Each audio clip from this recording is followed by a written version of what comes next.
Now let's get to the scheduled program.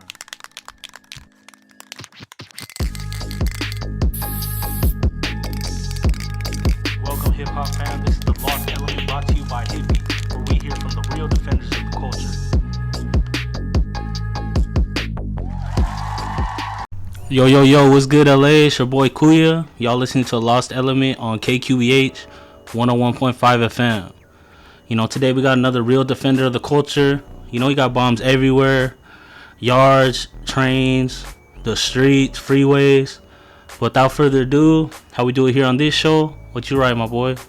I'm a G, Image LNO AFS. That's right, bro. Man, you know, like, graffiti word of mouth, bro. Like, so I would see image, like, everywhere. And, like, a funny story was, like, I was asking, I was like, hey, do you know who Image is? They're like, nah, I'm a G. Yeah, I barely started like 2 years ago going by I'm a G. I didn't realize my name even said that until one of the homies pointed it out. And I just started going with it. That's right, man. So the first question I'd like to start off with, bro, is just, you know, tell us a little bit about where you grew up and how you got into graffiti. I grew up I was born in Harbor City, Kaiser, and I grew up mostly in Wilmington. And then, I got a little drama. I got taken away, and then I came back, moved back with my family, and I don't know. I wanted to be like this cool guy at school, and I guess he was a grapher, so we started our own crew, and that's where all the love for art came, you know. Man, that's right. Oh, what was the crew that you guys started? SMOG, and I used to go by the name Slick. Okay, that's right.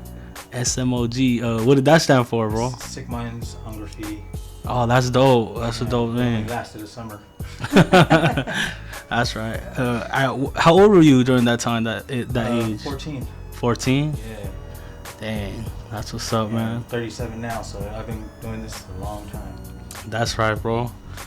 So I want to ask, like, how did you get the name Image or I'm a G?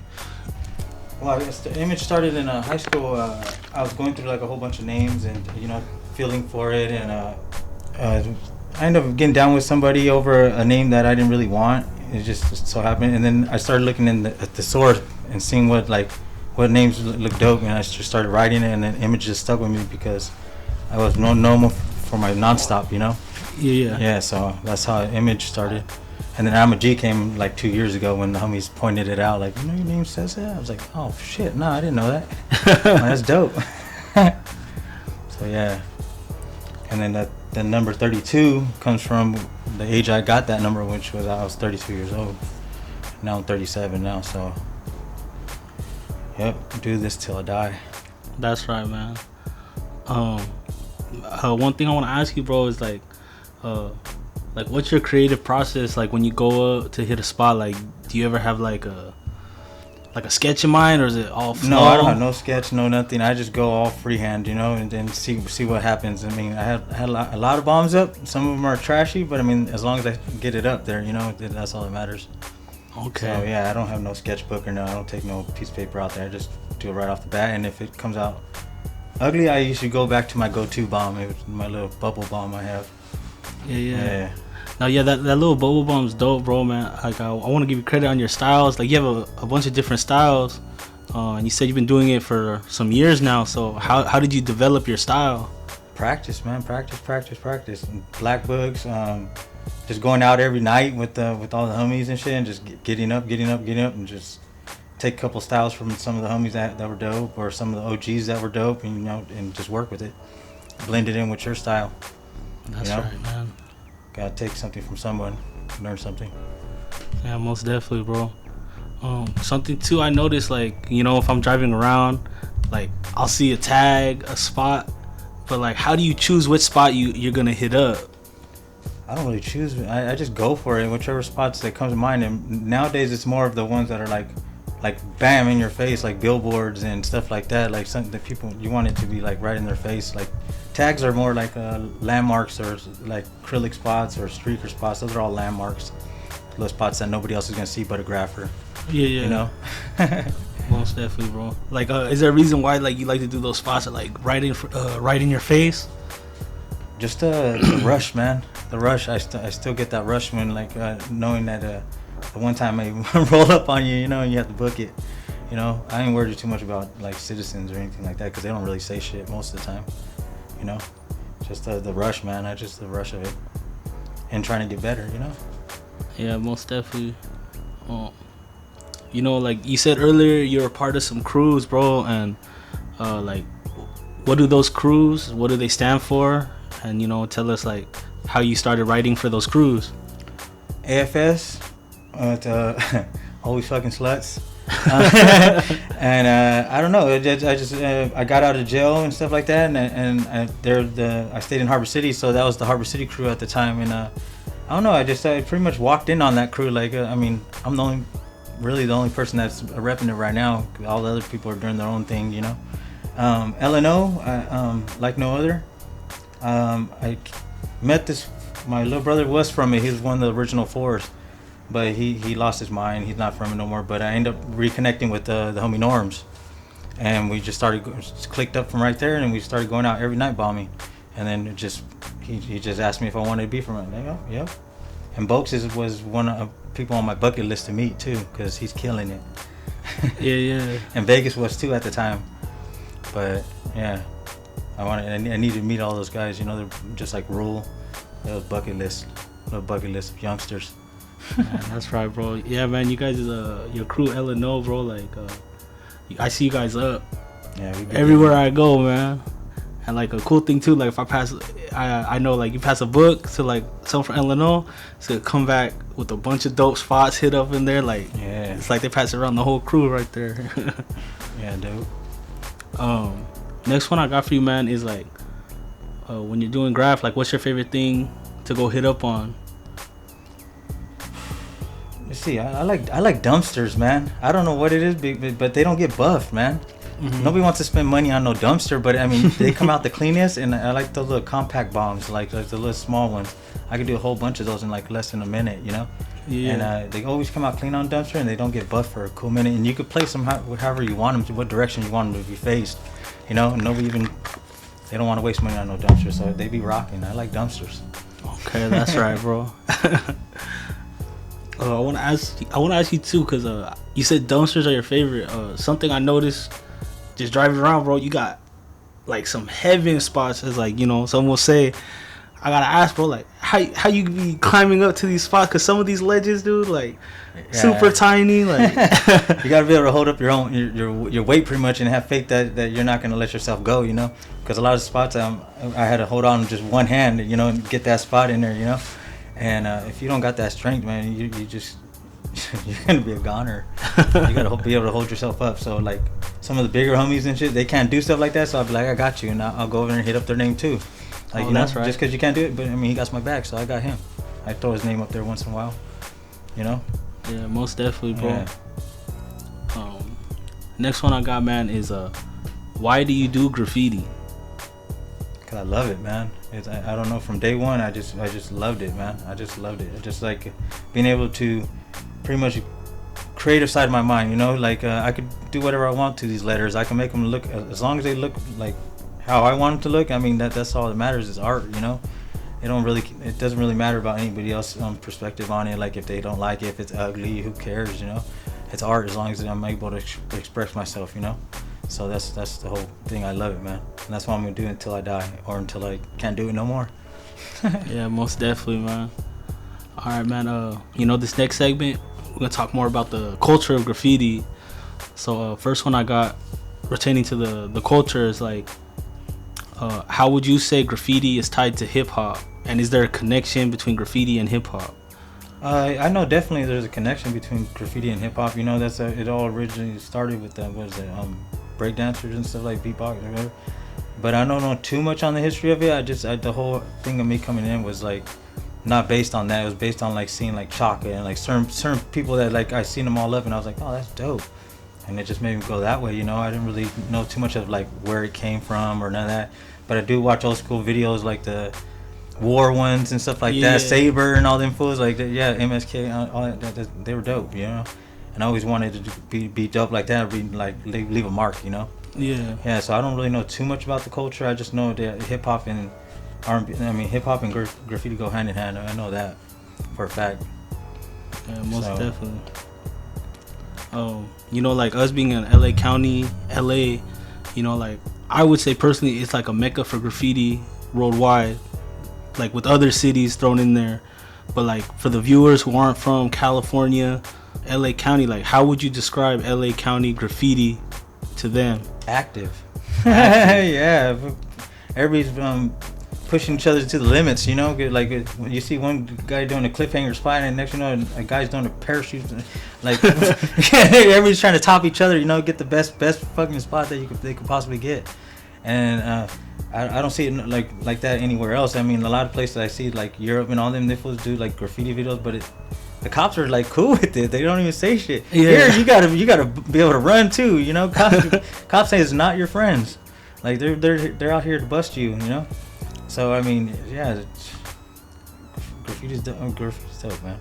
Yeah, most definitely, bro. It's funny you brought up like in Europe, like have you seen those videos? It's like the cops they're watching them. Yeah, like, they're all taking a drink. Yeah, like it's all chill and shit. Like nah, that's crazy because LA's completely different. Like you know, it's active and you know you gotta run from the Mando. You gotta run from the cops if they light you up. Yeah, most definitely, bro. And you brought up like earlier that like you've been doing graffiti for a long time, you know. So something I want to ask you is like, how have you seen like the graffiti game change, and like what's something that you think we should bring back that you don't see too much nowadays? Well, etch spots are dope too. I mean, like they should bring back etch spots. I know it's hard, like some of it's hard to come by and stuff like that. But I mean, window spots would be like dope. Yeah, it's kind of faded away now. You don't really see too many people doing that anymore. So that'd be dope if like get some more etch spots or like I don't know. I mean, it's gonna change for the better. I know that much. But I mean, it's also gonna get harder for graphers to get up. You know, with all these cameras and shit everywhere. You know, just picking up on everything live. So I mean, it's gonna be more of a challenge. You know, so I'm just waiting to see who does some far out crazy shit that I have to top. That's all it's about, man. Yeah. Setting higher stakes, you know. See who can leave the best mark. Yeah, most definitely. Would you say like, cause you said like, oh man, like whoever brings the higher stakes, like, would you say like graffiti is a competitive game? Oh, definitely, yeah, heck yeah, cause everybody wants to be better than the next person, you know. Yeah. I mean, even with your homies and shit, you're like, I'm better, you know. You guys already know that, or like, if you know somebody's dope in your squad and shit, you let them know that, you know. Even if he's better than you, you know. I always try to bring people up, and especially the youngsters that are coming up. I always try to bring them up. Like, you got to get up and just be dedicated. That's it. You know, make that mark. Yeah. You know, like you brought it up, like with cameras and everything's live now. Like nowadays with social media, like how do you feel social media affected graffiti? You think it helped or hurt it? No, I think it helped it a lot because I mean you're starting to see a lot of people that you wouldn't normally see unless you like go to their neck of the woods or something like that. You know, now we can see people like all the way, like you said, in Europe. We can see people like it's crazy because everybody's posting videos, and then even in them doing like me, I post it as I'm doing it. Sometimes, you know, people are like, why are you putting that up there? You're gonna get busted. So, oh man, it don't matter. You know, like it just let you know that I'm still putting in the footwork. You know, that it ain't photoshopped or edited. I'm doing this. Yeah. You know, yeah. So I mean, yeah, just get up, man. Get up. Man, that's right. You know, like how you said, like nowadays, like social media is a big part of it. Like, you know, we might have some younger viewers or social media is all they know, but like, what was it like before pre-social media days in graffiti, bro? Yeah, it's pretty much word of mouth, or like you going out when you're out on the trains or whatever. That's where you meet the most people back in the days, was on the trains. You run into a big crowd of people, you know, from all different places, you know, and yeah, without social media, you probably wouldn't get that. You'd probably be known just in the LA County or this area, you know, because unless you're traveling, like some of these graphers be doing, they be traveling and jumping on trains and doing all that crap. Like that's the only way you're going to be able to get known like worldwide, you know. But with social media, you don't even have to travel outside your little circle or your vicinity. You could just do it, post it, and it's everybody's viewing it. Yeah. You know. You know, like in graffiti, you know, there's a lot of different like titles people call themselves. Like, you know, there's writers, taggers, bomber, piecer. artist, but like, what do you consider yourself?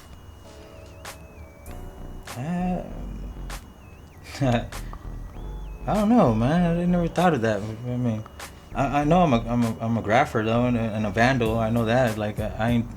If they made it all legal, I probably would stop graphing, you know, because it takes away the whole fun and everything out of graph, you know, when it, like I told you, running from the cops or knowing the cops could come around that corner or whatever, you know, or even running into like somebody you don't get along with, you know, like there's that rush and shit. Like I mean, yeah, vandal. I mean, like yeah, I love it, dude. And like if the only thing they took away like the whole fun of it, made everything walls legal and all that, then I probably would stop, man.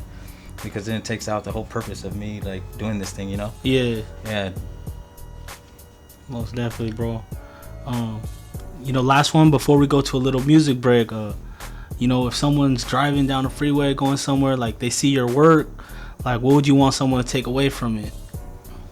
I don't know, that this was dope, even, you know, or that even though I'm like getting up there in age, you know, that it doesn't matter, that you can still, you know, do whatever you want, you know, accomplish anything, you know. Age shouldn't even matter. I mean, because we only got one life to live, you know, so just live it to the fullest, you know. Yeah, so. Most definitely, man. All right, y'all, we can go a little music break. After the break, we'll be back here with Image LNO. You know, right now we got some dope underground tracks. All right, y'all, we're back. You guys are listening to Lost Element. You know, we're here with Image, and we're gonna get straight right back into this interview. So the first question I want to start off with is you know, with Graph there's a lot of crazy things that could go around, but do you have any crazy or funny stories that you could share with the audience? Man, crazy. Like when my first crew, the SMOG Slick, and I said we only lasted one summer, was because like we decided we want to bomb up the whole school, right? And we got too carried away, and we ended up getting arrested and got sentenced to like 6 months in camp, and got out. And you know, it was like, yeah, it only lasted that summer because we got busted, you know. Yeah. And I drew on the wall, I drew a big pig face, and I put "come catch me" or something like that, and the cops were like laughing because they had us all in handcuffs. Oh dang, man. That's wild though. Yeah, just 6 months in camp. Man, that's wild. Yeah, I mean, I have lots of crazy stories, man. Was it like, yeah, that was probably one of the funniest ones right there, by far. And crazy ones, I mean, like just hanging over the like doing heaven spots, and I remember almost slipping and falling off one of those one time. Man, I told myself I'm not gonna graph no more because it scared the shit out of me. But I was like, next day I was right back out doing the same shit, you know. Yeah. Yeah, because it's the love, you know, I have for graffiti, you know. I guess I'm willing to risk my life for, you know. Man, that's right. Man, those high spots, like you don't fear heights at all, because like you still do it. Yeah, no, I do fear heights because I get on some of those billboards, like the real tall ass ones, and like I'm like holding on to that wire that they usually tie off to, and I'm holding on to that and just reaching up trying to catch that the billboard spot sometimes because yeah, you don't want to step off that ledge, you know. Yeah, so I'm not afraid of heights. I mean, I'll go pretty high, but I mean, I still get freaked out, you know, a little bit because it is a high spot, you know, and you don't want to go slipping off. Oh, my bad for cutting you off, bro. No, you're good. Next one is like, what is graffiti to you? I mean, expression, like being able to express yourself, like that's graffiti in any way you want. Like I could do a whole like bomb that just I understand if I wanted to, you know, do a bunch of designs or like whole bunch. You could just go with your imagination, you know, freedom to express yourself, dude. Just graph, just being able to see your shit. Like even me seeing my stuff up, and I'm like, yeah, that's, you know, I got that one, you know. Yeah, and there's a memory behind every bomb, you know, that you get, and even going out with your homies and shit, and there's those memories, you know. So yeah, graffiti's like I said, I love it, and I just like being able to express myself the way I want. No holds bars. Most definitely, bro. You know, nowadays with graffiti, you know, you see it in advertisements, on TV, video games. So I want to ask you, like, how do you feel about graffiti being commercialized, and does that affect your approach? No, I mean that's bound to happen when you got like a growing like graffiti population, you know, like, or a lot of people are taking on graffiti, you know, instead of joining gangs and stuff like that, you know. So I mean, they're advertising it, they just make the graffiti world more bigger, you know. But pretty soon that's all that's gonna do is like make, like I said, legal walls, and you're gonna be able to get away with like in Europe and like talk to the cops while you're bombing and like take the whole fun out of everything. That's where I think it's going, but who knows? Maybe I'm wrong. Yeah. Damn, I hope not. But like, what's your opinion when it comes to like street art versus graffiti, and is there a difference between the two?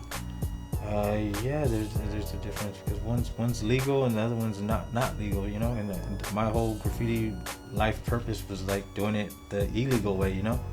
Like I'm not gonna ask for permission to throw my bomb up, or you know, one of my wild styles or nothing like that. I'm not gonna ask for permission, or I don't even want to get paid to do it, you know. Yeah. I'm just out there just to put my name up, whether it's on somebody's business. I mean, sorry, my bad, but I mean, I still got to put my name out there, you know. Yeah. Let people know I'm still kicking.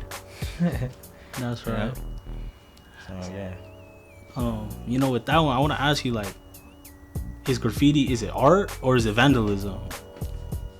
It all depends on like the way you want to look at it. I mean, like graffiti artists, we look at it as like art, you know, like it's like freedom to express yourself. Like some like cops look at it like it's vandalism, you know, like you're writing on property that it ain't yours either, so why are you worried about it? Yeah. You know, like, but it'd be all right if I go and ask permission and they tell me I could do it, then now it's art, you know, because I got permission to do it, you know.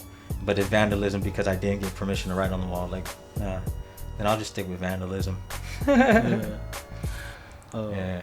With that being said, like, you know, vandalism, like, is there anything that you won't hit up? Oh yeah, there's churches. I drew the line at churches. Like, I don't hit up on like people's like front of their fences no more and stuff like that. Like, I keep it to the streets, you know. Like, I don't want to mess up nobody's, like, depends, like, because if there's like something I have to slash out on the wall, or I have to put my name there because it's just something behind it, you know, then I'll do it. But yeah, churches are definitely off, and people's front of their houses and stuff like that, I don't want them to have to go out there and paint my shit, you know. Yeah. So or any backlash for it because I hit up on the homie's grandma's house or something. You know? Yeah. So yeah, there's only probably those two things. Everything else is up for the taking. You know, next one I'll bring up, because is like, what is something in graffiti that, like, in the culture that someone who's not a part of it, like, wouldn't know without being a writer? Okay, somebody that's not in that they would have to know in order. I mean, something that they would know only if they were a writer. Yeah. I don't know. That's a tough one. Yeah, I don't know that one. Yeah, I don't know, man. It's all good, bro. I mean, if he's not a writer, then if he's not a writer, then he shouldn't be thinking like. I mean, certain things that are only graphers or writers know, you know, like the rules and stuff like that. I mean, but if he's not that into that kind of shit, I mean, then, you know, he shouldn't know those things anyways, you know.